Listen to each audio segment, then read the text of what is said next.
सभा जो मसलो इहो आहे त अब्दुल कादिर कुछ साल अवल जेको आहे सो मूं सां ज़बरदस्ती कई हुई ऐं अजमल ऐं अब्दुल कादिर अगवा करे खणी विया हुया। कुछ महीना मूंसां रज लुट कई हुयूं। उन खां पोइ मूंखां वेकिरो करे छॾियो हुयूं।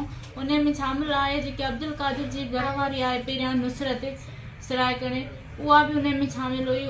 कोई भी मूंखे उते ईंदा हुया, धमकियूं ॾींदा हुया, मारण जूं चवंदा हुया त कंहिंखे बि कुझु ॿुधाए या माइटनि ॾे वईं त असां तोखे मारे छॾींदासीं, तोखे जान जो ख़तरो आहे। मां हाणे वॼ वठी पंहिंजे माइटनि वटि पंहिंजे वारसनि वटि पुॻी आहियां।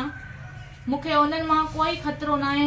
जेको आहे सो मुंहिंजो इंसाफ़ नथो थिए मुंहिंजी ज़िंदगी जो, ऐं मुंहिंजे इन जो जेको आहे सो पाण खे मारींदमि उन जो ज़िम्मेवार अब्दुल कादिर थींदो ऐं अजमल थींदो, अब्दुल कयूम थींदो, अब्दुल शकूर थींदो, नज़र हुसैन थींदो ऐं उन जी घरवारी अब्दुल कादिर जी घरवारी नुसरत थींदी।